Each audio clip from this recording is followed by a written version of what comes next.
No one noticed the river had stopped flowing until the third day of silence.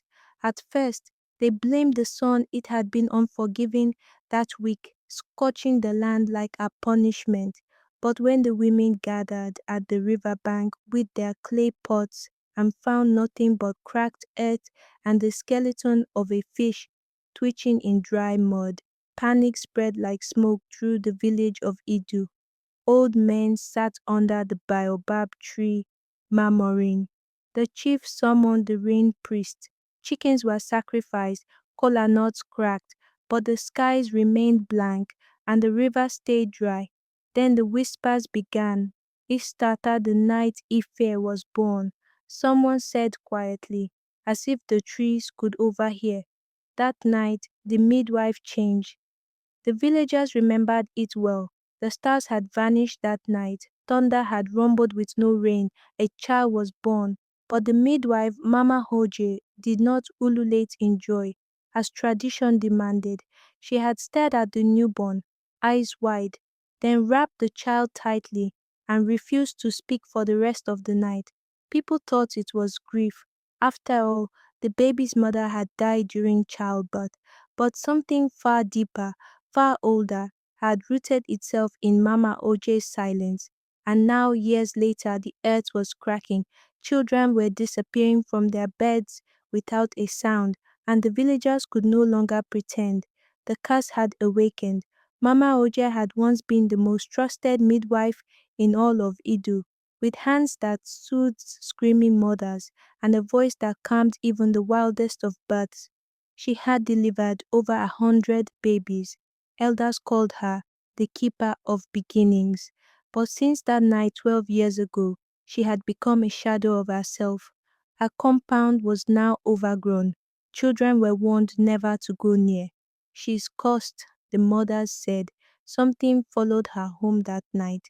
But little Ife, the girl born on the night the stars hid, loved her. She came every day after sunset with firewood or mangoes, sitting quietly at the edge of Mama Oje's veranda, waiting.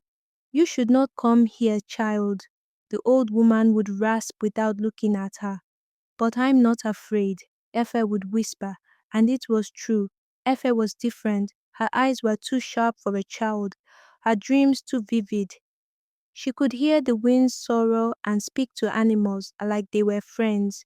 Yet she had no memory of her mother, and her father had vanished when she was 2.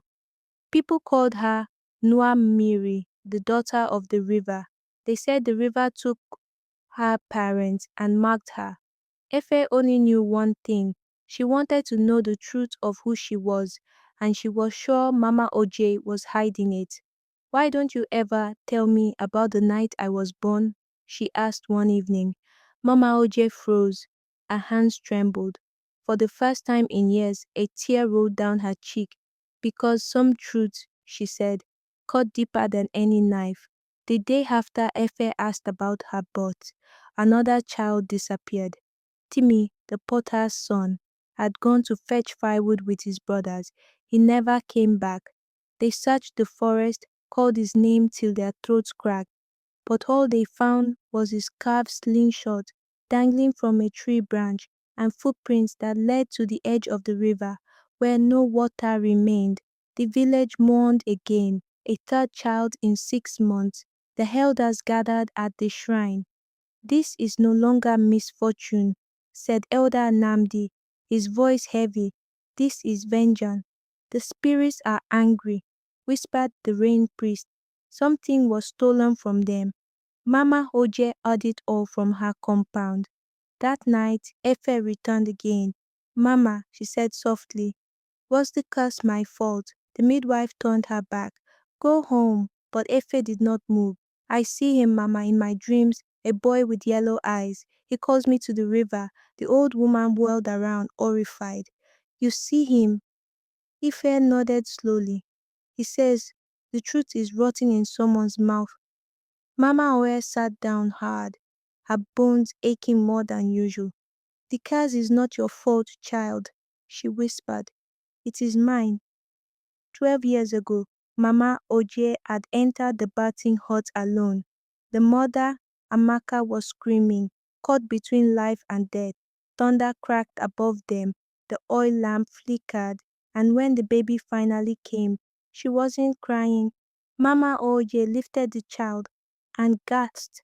There was a strange mark on her back, a silver crescent, glowing, and her eyes, open at birth, were not black like other babies. They shimmered like water under moonlight. Mama Oye knew the sign. Her grandmother had told her stories of the river spirit, Mo Miri, who sometimes came in human form, but only when the balance was broken. The midwife wrapped the child tightly. Amaka was sleeping fast. I have to tell you, she choked, holding Mama Oje's wrist. What? She is not mine alone. The woman died with her eyes wide, and Mama Oje, overcome with fear and confusion, made a choice. She told no one what she saw, not about the mark, not about the child's glowing eyes, not about Amaka's final words, and the river, that sacred boundary between worlds, remembered. Now in the present, the curse was louder, the crop refused to grow. A strange fog rolled in at night. Children spoke in their sleep, muttering words in a forgotten tongue. Ife began to change. Her dream grew more vivid. She saw a boy dancing on water, a woman with no face standing beside a tree, and a snake with eyes like her own, whispering, "Your blood does not belong here." She woke up screaming. Mama Hoche knew time was running out. She went to the shrine. The rain priest would not look at her. "You knew," he said, "all these years." Tears streamed down her face. "I thought I was protecting her." "You protected no one. The spirits want truth. Only truth will end this."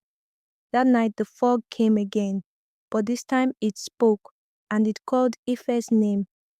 The night the drums returned. That night the village drum played themselves. No drummers were seen, yet their rhythm thundered through Idu like a heartbeat from the underworld. People locked their doors. Mothers held their children tight. The elders trembled. They had heard this sound before long ago, during the great cleansing of the river shrine. But one person did not hide. Ife stepped out into the moonlight, barefoot, drawn by the sound. Her feet knew the way, even before her mind did. The drum weren't frightening to her. They were familiar, comforting, like a forgotten lullaby. Mama Oje followed close behind, clutching a calabash wrapped in red cloth. Her body was weak, but her guilt was heavier. At the riverbank, where the soil had cracked like dry lip, Efe stood still. The fog parted, and there he was, the boy from her dreams. Dressed in white, his eyes yellow as firelight, he smiled. "You're late, sister," he said. Efe's heart raced. "Who are you?" Before he could speak, Mama Oje stepped forward. "I know who he is," she whispered. "He is your twin." The world seemed to stop. "What? You were born together, but he didn't breathe. I thought he was gone. I placed his body in the calabash, just as tradition demanded, but I didn't offer him back to the river, as is required for spirit children." She opened the calabash. Inside, a lock of hair, a tiny beaded bracelet, and a bone wrapped in palm fronds. Tears ran down Ife's face.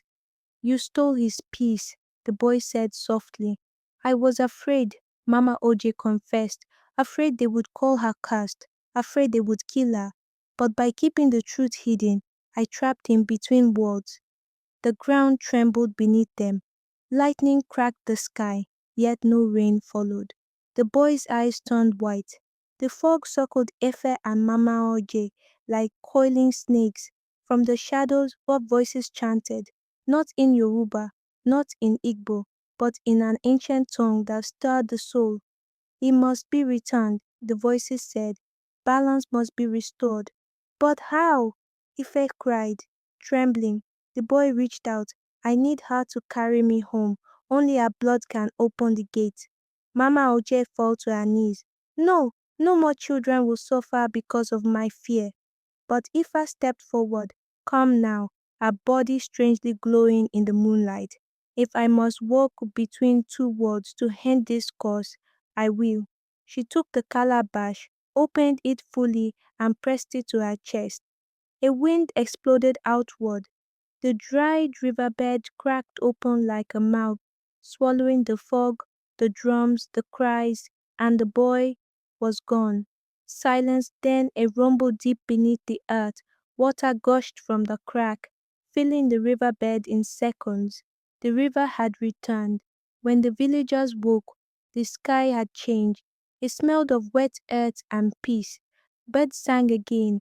The sun rose gently over the reborn river, and in every compound a child woke from dreamless sleep, safe. Eve was found, lying by the water, breathing gently. Beside her, Mama Oje sat still, her eyes closed. She had gone peacefully, finally forgiven by the spirit. The village mourned her, but with honor. They called her the woman who faced her silence. Efe, now different in spirit and strength, was no longer feared. She became a healer, a storyteller, a bridge between worlds, and every year, when the river sang its song in full flow, the children gathered to hear the tale of a midwife who feared the truth, of a twin who waited, and of a girl who gave everything to end a curse born from silence.